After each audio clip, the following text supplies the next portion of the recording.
सरकार चाहे राज्य की हो या देश की, सब धीरे धीरे गैर प्रजातांत्रिक पद्धति को अपना रहे हैं। धीरे धीरे लोग जनता की समस्याओं से कन्नी कटा रहे हैं, जबकि वादे चुनाव के पहले जो किए जाते रहे हैं उनके द्वारा उन वादों का क्या हुआ इसका जवाब देने वाला भी कोई नहीं है। बेरोजगारी की समस्या मुंह बाड़े खड़ी है। वैकेंसी साल साल भर तक वैकेंसी निकाले जाने का प्रचार होता है, उसके बाद जब वैकेंसी निकलती है तो खोदा पहाड़ निकली चुहिया। 7 गुना सिलेक्शन का वादा किया गया था, 3 गुना सिलेक्शन किया गया। और ग्रुप डी की परीक्षा ऐसे ली जाती है जैसे कोई यूपीएससी का एग्ज़ाम, आईएएस आईपीएस और बीपीएससी का एग्ज़ाम हो। पहले प्रीलिम्स फिर मेंस। मैं कहता हूँ कि जो ऐसी गुणवत्ता की यदि ध्यान रखना था तो हर जगह उन चीज़ों का ख्याल रखा जाना चाहिए था। जातीय जनगणना न हो, यह बिल्कुल अतार्किक और बेकार की बात है। भारतीय जनता पार्टी के लोगों को या जो भी लोग इसका विरोध कर रहे हैं उनको यदि न्याय करना चाहते हैं, सत्ता में बैठे हुए हैं, जनता न्याय खोज रही है, न्याय करना चाहते हैं तो ये काम करना होगा। यदि इसका विरोध करते हैं तो जनता यही मानेगी कि आप बेईमानी कर रहे हैं और उस बेईमानी को छिपा रहे हैं। This video is sponsored by Khagendra Vaibhav hospital, जहां हो कान, नाक और गले का बेहतर इलाज, in association with doctor Roshan Kumar, ENT specialist. नमस्कार दर्शकों, खास करके उजियारपुर के सभी जनता को मैं हार्दिक अभिनंदन स्वागत करता हूं अपने प्रोग्राम कहता समस्तीपुर बढ़ता समस्तीपुर में। आज मैं हूं आलोक मेहता सर के साथ, जो आज उजियारपुर के बहुत बड़े मेहमान कह सकते हैं, गार्जियन रूपी कह सकते हैं। और इनके क्षेत्र छाया में पिछले 15 सालों से हम लोग सीखते हैं और आगे बढ़ रहे हैं और उजियारपुर के लिए कुछ अच्छा करने की चाहत रखते हैं हम सब भी। और आज सर को हम लोग बहुत बहुत स्वागत करते हैं। सर, पहले तो गणतंत्र दिवस की हार्दिक बधाई हो आपको भी बहुत बहुत बधाई। पूरी आपके माध्यम से पूरी मतदाता और जनता मालिकों को मेरी ओर से गणतंत्र दिवस की हार्दिक बधाई। सर, ऐसा क्या बात है जो आपके इतने सारे फ़ैन हैं और विगत 15 सालों से आप यहाँ पर काम कर रहे हैं, ऐसे इतनी ऊर्जा कैसे अर्जित होती है सर? ये आपका और तमाम लोगों का बड़प्पन है जो हमसे जुड़ने का प्रयास करते हैं, और मैं भी जुड़ने का प्रयास करता हूं। मुझे भी खुशी होती है। काम जनहित में जब काम होता है तो स्वाभाविक रूप से जो आवाम है वह उसे अच्छा महसूस होता है, और मेरे जैसे व्यक्ति को करने में भी मज़ा आता है। तो मैं काम को एंजॉय करता हूँ। मुझे लगता है कि यह जिम्मेवारी जो मुझे मेरे कंधे पर जनता ने दी है उसका पूरी तरह निर्वहन हो, और सकारात्मक सोच के साथ मैं उन कार्यों को संपादित करने का काम करने की कोशिश करता हूँ। विगत 2 वर्षों में यहाँ कोविड की वजह से पूरा जनजीवन अस्त व्यस्त रहा, अर्थव्यवस्था बहुत कुप्रभावित रही। उसके बावजूद उस लॉकडाउन पीरियड हो या कोई भी इस तरह की, तो मैं प्रत्यक्ष या अप्रत्यक्ष रूप से हमेशा जनता के बीच रहा, उनकी समस्याओं के साथ जुड़ा रहा। उजियारपुर के और समस्तीपुर के बाहर रहने वाले, तमिलनाडु, केरला से लेकर जम्मू कश्मीर तक, यहाँ के जो लोग बाहर काम करते थे या मजदूर थे, उन लोगों की समस्याओं को भी मैंने कैटर किया, और फ़ोन पर ही उनसे जुड़ा, उनकी समस्याओं का समाधान किया। उनके जो कहीं भोजन की परेशानी थी, कहीं रहने की परेशानी थी, कहीं ट्रांसपोर्टेशन का प्रॉब्लम था, कहीं ट्रेन में रिजर्वेशन की व्यवस्था की समस्या थी, उन तमाम समस्याओं को विभिन्न स्तर पर हमने एड्रेस किया और उसको समाधान करने की दिशा में काफ़ी कदम उठाया।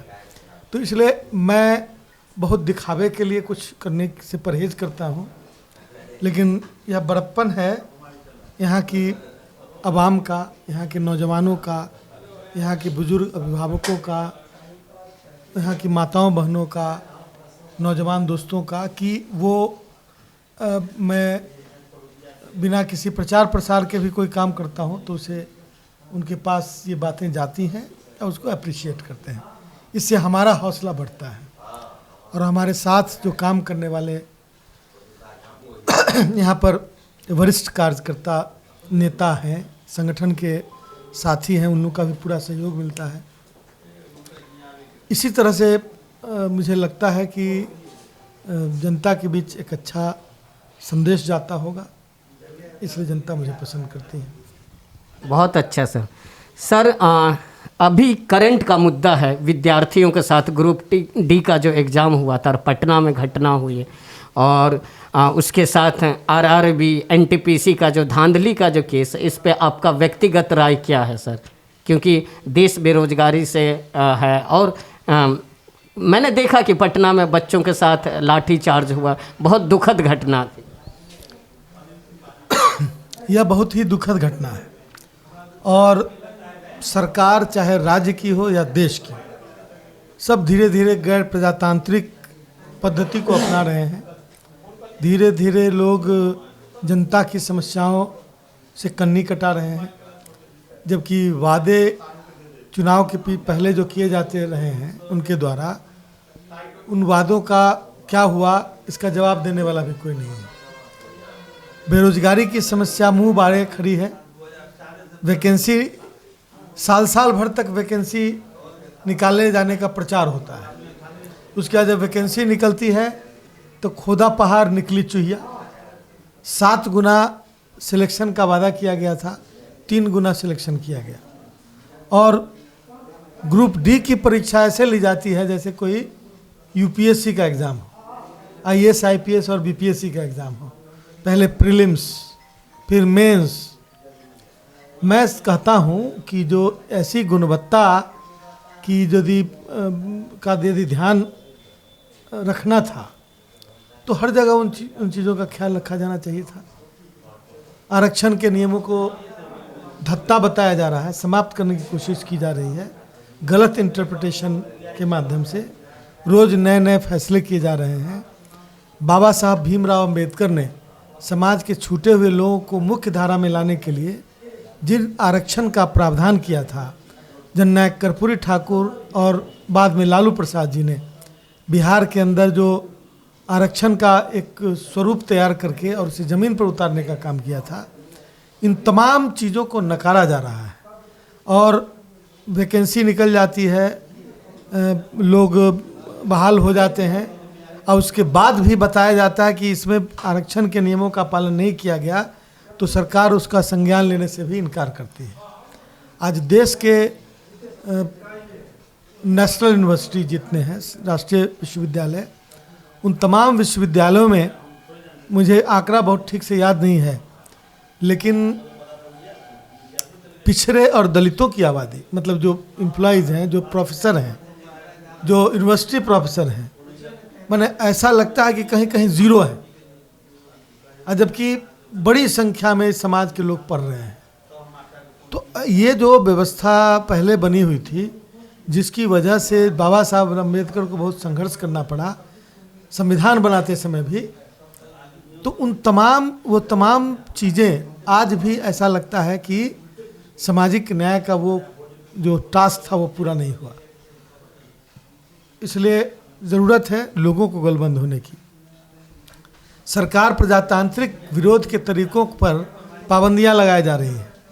आप सड़क जाम नहीं कर सकते हैं, अपराध की कैटेगरी में रख दिया गया उसे। आप प्रदर्शन धरना यदि करेंगे तो इतनी पिटाई लगेगी कि उसका कुछ कहना नहीं। आप अपने उचित अधिकारों के लिए आपके पास कोई फोरम नहीं बचता जहां पर आप रख सकते हैं। पटना में धरना स्थल बनाया गया, 3 बड़े बड़े नालों के बीच में ऐसा बनाया गया कि उसके दुर्गंध से लोग बीच में ही अनशन और धरना तोड़ के चले आए। तो ये जो कदम है ये सब बिल्कुल गैर प्रजातांत्रिक सोच वाला कदम है। हम इसकी तीखी भर्त्सना करते हैं और चूँकि जनता ने जो मैंडेट दिया है जिस काम के लिए, चाहे वो गलत ढंग से ही मैंडेट क्यों न लिया गया हो, लेकिन मैंडेट जिनको मिला, जिस सरकार में बैठे हैं, उनसे हमारी अपील है कि नौजवानों और छात्रों के साथ की ज़िंदगी के साथ खिलवाड़ करना बंद करें। नहीं तो इन्हीं छात्र और युवाओं ने इसी देश में इमरजेंसी के खिलाफ जो आंदोलन शुरू किया था जयप्रकाश बाबू के नेतृत्व में, तो सब तक तख्त पलट के रख दिया था। तो इस बात को याद करने की ज़रूरत है। इन सत्ता में बैठे हुए जो लोग हैं, जिनको लगता है कि सत्ता हमेशा उनके लिए बनी है, उनको ये याद करने की ज़रूरत है। हम उन तमाम छात्र युवाओं के साथ हैं जिनके साथ जातियाँ हुई हैं, और हम मांग करते हैं कि उनकी मांगों पर, उचित मांगों पर विचार करते हुए सरकार तत्काल प्रभाव से उसमें परीक्षा पद्धति में सुधार लाने और गड़बड़ियों को दूर करने की अपील मैं करता हूँ। और हम भी अनुरोध करते हैं तमाम सरकारें से जो सत्ता में है, और साथ में अपना रेल मंत्री से भी, जो कमेटी तो बना दिया गया है लेकिन उसका निष्पक्ष जांच हो और विद्यार्थी के जो हित का ध्यान रखा जाए। सर, अब मैं आता हूं उजियारपुर का एक 32 नंबर गुमती, बहुत बड़ी मुद्दा है। आए दिन मैं देखता हूं कि नित्यानंद जी जो हमारे सांसद हैं, पेपर में आ जाता है कि इतना ये हो गया, वो हो गया है, लेकिन मैं समझता हूं कि ये जो मुद्दा है 32 नंबर गुमती, बहुत सारे लोग स्ट्रगल कर रहे हैं, और आप भी कभी न कभी उस रास्ते से गुजरते होंगे तो महसूस किया होगा। तो क्या माने, कहाँ चूक हो रही है जो नहीं बन पा रहा है? 15 सालों से मांग चल रही है वहाँ पे फ्लाईओवर की। देखिए, 15 सालों से मांग नहीं चल रही है। मैं 2004 में, जो आज से कितना वर्ष हो गया, लगभग 18 वर्ष हो गया, 18 वर्ष पहले मैं जब एमपी हुआ था तो उस समय भी मेरे सामने ये मांग थी। हमने प्रस्ताव रखा था, माननीय रेल मंत्री जी लालू प्रसाद जी उस समय रेल मंत्री थे, लेकिन बिहार में तब तक नीतीश कुमार जी की सरकार आ गई। जब रेल ओवरब्रिज का हमने प्रस्ताव दिया था तो उसमें राज्य सरकार के कंसेंट की ज़रूरत थी। उस समय राज्य सरकार को ये कंसेंट देना था कि भाई हाँ, आप यहाँ पर ब्रिज बना सकते हैं, लेकिन 48 ब्रिज में, मतलब कई और ब्रिज दिए गए थे, लेकिन सिर्फ 42 से 43 ब्रिज को बिहार सरकार ने पास किया। यहाँ की सरकार, यहाँ 32 नंबर गुमटी वाले ब्रिज को सरकार ने स्वीकृति नहीं दी, बिहार सरकार ने, जबकि रेल मंत्रालय उसको करने के लिए तैयार था। तो आज व्यवस्था थोड़ी मोड़ी बदली है। उसके तहत अब लोग कहते होंगे कि केंद्र में हमारी यूपीए की सरकार थी और यहाँ एनडीए की सरकार थी, इसलिए नहीं हुआ। तो अब तो पिछले 10 वर्षों से केंद्र में भी एनडीए की सरकार, बिहार में भी एनडीए की सरकार, और डबल इंजन सरकार, तो अभी तक तो इस काम को हो जाना चाहिए था। मेरा बढ़ाया हुआ प्रस्ताव, मैं समझता हूँ कि आप इतिहास जो जान रहे हैं वो बस वही इतिहास जान रहे हैं कि हर इलेक्शन के पहले 32 नंबर गुमटी पर मिठाई बांटा जाता है और कहा जाता है कि पास हो गया, पास हो गया। तो इस तरह के सुपरफिशियल नाटक को मैं नहीं करना चाहता। यद्यपि मेरे जुरिडिक्शन का पूरा नहीं है बिहार सरकार, लेकिन मैं चूँकि सांसद रहा हूँ, इसलिए विधानसभा से लेकर और केंद्र सरकार तक मैं उस प्रयास में लगा हूँ कि यहाँ पर पुल बन जाए। और मैं अपेक्षा करता हूँ, मैं अभी फिर पीडब्ल्यूडी मिनिस्टर से मिलने वाला हूँ, क्योंकि केंद्र सरकार से जो कुछ होना था मैंने उसको बहुत कुछ आगे बढ़ाया है। और मैं समझता हूँ कि पीडब्ल्यूडी मिनिस्टर जब ओके करेंगे तो यहाँ पर पुल का निर्माण की स्वीकृति मिल जाएगी। और इसमें मैं इनिशियली एक बार मैं ज़रूर मिलूँगा और मिलकर मैं कोशिश करूँगा कि इसका समाधान निकले। आपको याद होगा कि मैं पिछले चुनाव में, जब विधानसभा के चुनाव में, मैं साइकिल से 32 नंबर, बिल्कुल हाँ बिल्कुल, मैं भी चौंक गया था। उस समय मैं दिल्ली में था, जो सब जहाँ तक अदर सांसद मर्सरीज से और भी बड़ी बड़ी गाड़ियाँ से गए थे, पर सर साइकिल से निकले हैं तो जरूर कुछ ना कुछ बात होगी। फिर पता चला जब काम के वजह से मैं 32 नंबर गुमटी पर पुल अभी तक नहीं बनाया गया, उस बात के विरोध में मैं साइकिल से गया था नॉमिनेशन करने। अब मैं आज भी कह रहा हूँ कि यह महत्वपूर्ण गुमटी है जिस पर आधा आधा घंटा तक एम्बुलेंस खड़ी रह जाती है। अब फ़क्र कीजिए कि कोई उसी वजह से किसी की जान चली जाए, ट्रॉमा केसेस होते हैं, तो इसलिए उसका बनना बहुत ज़रूरी है। और मैं लिखकर और मिलकर यहाँ के जीएम से और मंत्रालय में मंत्री मतलब पीडब्ल्यूडी मिनिस्टर से, जिसके अंदर ये सड़क है, मैं कोशिश करूंगा कि जल्द से जल्द इसका निर्माण। बिल्कुल सर, एक मुद्दा है जाति जनगणना, जिस पे आप लोग पूरा प्रयास कर रहे हैं, क्योंकि जाति जनगणना जब होगी तो विकास की थोड़ी रफ्तार बढ़ेगी, लेकिन इस पे बीजेपी बैक जा रही है, पीछे जा रही है। तो क्या रीज़न है सर इसका, आपका व्यक्तिगत विचार क्या है, जबकि जेडीयू और आप लोग मतलब एक दूसरे के सहयोग करने के लिए तैयार है, फिर भी बीजेपी बैक जा रही है? देखिए, समाजवादी विचार के तहत डॉक्टर राम मनोहर लोहिया से लेकर और जितने भी महान चिंतक रहे, सब लोगों की राय यह थी कि इंडियन डेमोक्रेसी में संख्या का बड़ा महत्व है। तो उसमें नारा दिया गया था कि जिसकी जितनी संख्या भारी उसकी उतनी हिस्सेदारी। मैं जो सत्ता में बैठे हुए लोग हैं वो भारी संख्या वाले लोग नहीं, बहुत कम संख्या वाले लोग हैं। उनको डर लगता है कि जब पॉपुलेशन की काउंटिंग हो जाएगी तो उनका भंडा फूट जाएगा, तो लोग जान जाएंगे कि हमारा कितनी आबादी है और कितना हम हिस्सा कब्जा किए हुए हैं। इस डर से वो लोग विरोध करते हैं। अब देखेंगे कि वैसा विरोध अक्सर बीजेपी की तरफ से हो रहा है, और ऐसा ही लगता है कि बहुत माने जो लोग बहुसंख्यक समाज को दबा कर रखने वाले लोग हैं, ज़्यादा लोग वहीं जमा हैं और उन्हीं लोगों की तरफ से विरोध प्रतिकार होता है। जबकि सरकारें जब नीतियां बनाती हैं तो उसमें संख्या का ध्यान रखा जाता है। जब अनुसूचित जाति के लिए जब कानून बनते हैं, उनका एलोकेशन दिया जाता है, उनको सहायता के लिए फंड दिया जाता है, तो उनकी कितनी संख्या इस बात का ध्यान रख के किया जाता है। उसी तरह अनुसूचित जनजाति, उसी तरह पिछड़ा अति पिछड़ा समाज जो है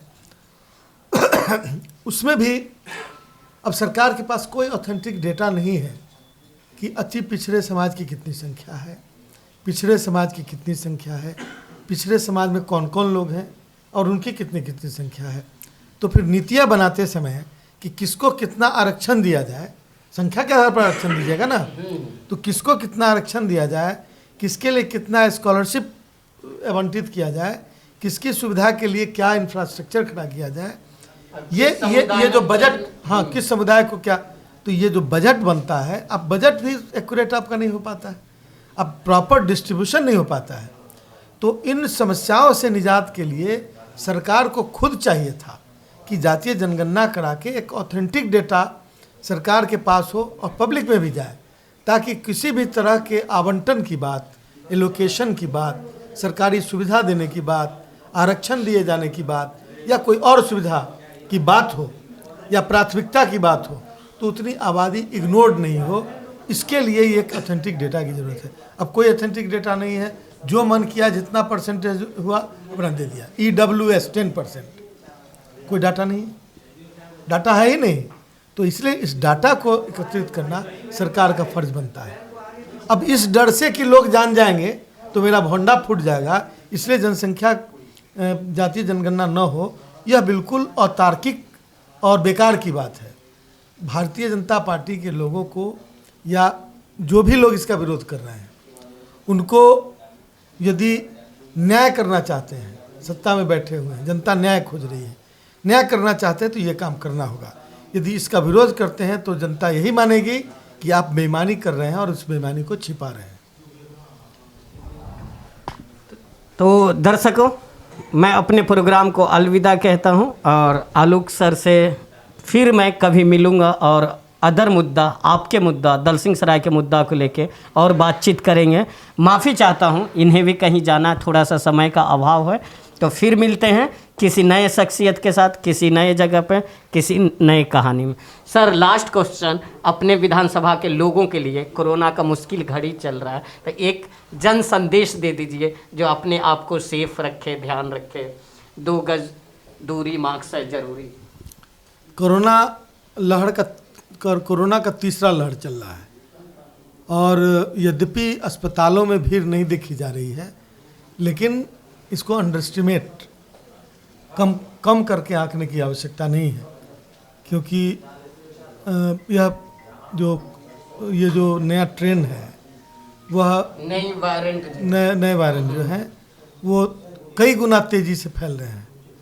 तो जितना बच सके लोग, और वैक्सीनेशन पूरा कराना चाहिए, जो भी डोज है उसको समय पर लेना चाहिए, और हमेशा सोशल डिस्टेंसिंग यानी कि 2 गज दूरी और मास्क लगाकर ही लोगों के बीच जाना चाहिए। यह हमारी सिर्फ उजियारपुर नहीं, मैं तो बिहार का प्रधान महासचिव हूँ अपनी पार्टी का, पूरे बिहार की आवाम से मेरी अपील है। धन्यवाद। धन्यवाद। धन्यवाद।